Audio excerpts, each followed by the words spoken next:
ईशा ने फांसी लगाई है छत के ऊपर जाकर के, जिसका लिगेचर मार्क है, वो पदार्थ, वो वस्तु गायब है, वो रस्सी गायब है, या वो सीकड़ी जो है वो गायब है। अब वो लोहे का है या लेदर का है या मामूली रस्सी है, क्या है वो गायब है।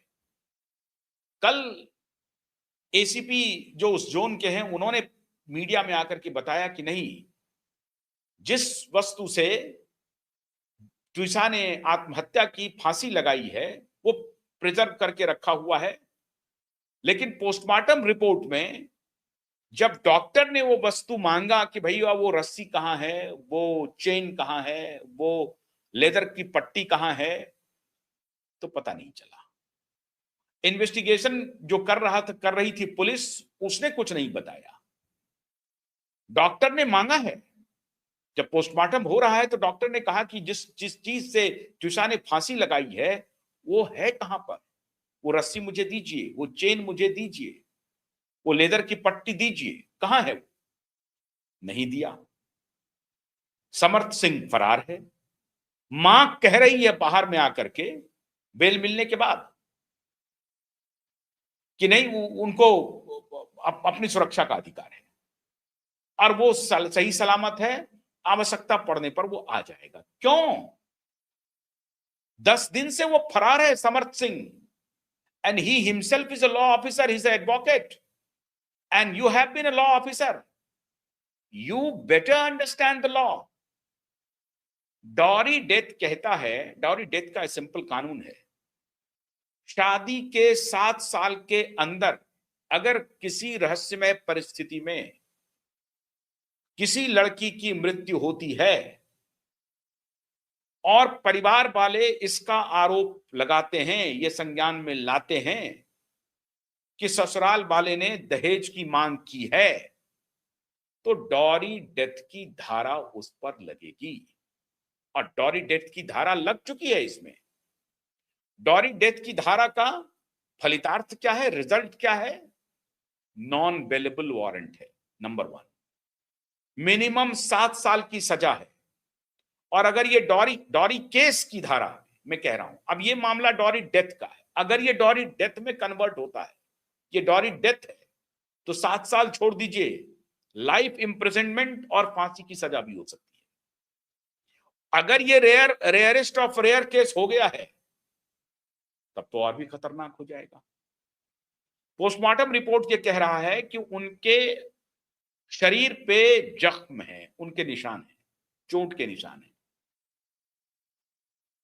जज महोदया कह रही हैं, रिटायर्ड जज महोदया जो संजोग से उनकी सासू मां हैं, वो कह रही हैं कि वो खुद ही अपने को पीट रही थी, दिशा शर्मा खुद ही पीट रही थी खुद को। हो सकता है, कई इंसान ऐसे होते हैं जो अपने गुस्से को अपने शरीर पर निकालने लगते हैं, इनकार नहीं किया जा सकता। लेकिन पोस्टमार्टम रिपोर्ट जिस जख्म की बात कर रहा है, अब वो ग्रेटर इन्वेस्टिगेशन का विषय है। जख्म की पुष्टि हो गई, ट्विसा की सास ने भी कह दिया कि वो खुद ही अपने को पीट रही थी। अब ये उसके पिटाई का जख्म है, खुद की पिटाई का जख्म उसके शरीर पर है या किसी और ने उसे पीटा है, ये तो जांच के बाद पता चलेगा। और जांच कब होगी? जबकि मुख्य आरोपी पुलिस की गिरफ्त में होगा। जब मुख्य आरोपी पुलिस की गिरफ्त में होगा, उससे एग्जामिनेशन होगा, उससे सवाल पूछे जाएंगे, उसका वो जवाब देगा और उस जवाब को पुलिस वेरीफाई करेगी और उस वेरिफिकेशन में उसका जवाब संतोषप्रद रहा तब तो बात ठीक है। अगर संतोषप्रद नहीं रहा तो पुलिस फर्दर इन्वेस्टिगेशन करेगी। उसको कॉन्ट्राडिक्ट करने के लिए फिर अलग कोई साक्ष्य जुटाना पड़ेगा पुलिस को। अगर संतोषप्रद उसके जवाब नहीं है, उसको झूठा साबित करने के लिए पुलिस को फिर अलग साक्ष्य लगाने पड़ेंगे कि हाँ, ये जो बोल रहे हैं ये सज्जन, वो झूठ बोल रहे हैं, और जो इनकी सास बोल रही है वो भी झूठ बोल रही है। इस सब के लिए जरूरी है कि समर्थ सिंह की गिरफ्तारी, और समर्थ सिंह ही फरार है। तो जो मेन एक्यूज्ड है, जिसका बेल रिजेक्ट हो चुका है, उसकी जज मां ये नहीं कह रही है, अपने बेटे से अपील नहीं कर रही है कि जहां कहीं भी तुम हो, तुमको आकर के सरेंडर करना चाहिए, तुमने गलत नहीं किया है, त्विषा ने फांसी लगाई है, इसकी जांच पुलिस करेगी। लेकिन जज महोदया को तो मालूम है, अगर त्विषा ने खुद भी फांसी लगाई है तो एबेटमेंट ऑफ सुसाइड का केस चलेगा। 7 साल के पहले का मामला है। परिवारजन कह रहे हैं कि 2 लाख रुपए मांग रहे थे और फिर 20 लाख रुपए का शेयर था उनके नाम पर, वो ट्रांसफर करवाना चाह रहे थे। एक ज्वाइंट अकाउंट खोलने की बात हो रही है। त्विषा के परिवार वाले, माता पिता भाई कह रहे हैं कि एक ज्वाइंट अकाउंट खोलने की बात हो रही है। सबसे महत्वपूर्ण सवाल है, त्विषा ने सुसाइड किया, लेकिन पुलिस पहुंची, परिवार वाले पहुंचे, 4 दिन तक एफआईआर नहीं लिखा गया। परिवार वालों ने पुलिस के सामने धरना दिया। आखिर में परिवार वालों को मुख्यमंत्री के आवास पहुंचना पड़ा और फिर भाई जो मेजर है हर्षित शर्मा, त्विषा के भाई, उन्होंने अपने डिफेंस में बड़े अधिकारी, आर्मी में मेजर हैं वो, आर्मी के बड़े ऑफिसर से संपर्क किया। उन्होंने दबाव बनाया। एक तरफ जज साहब का दबाव चल रहा था, वकीलों का दबाव चल रहा था, और दूसरी तरफ आर्मी ऑफिसर के, बड़े बड़े ऑफिसर के दबाव चल रहे थे। और अंततः यह फैसला हुआ कि नहीं, एफआईआर तो होगा।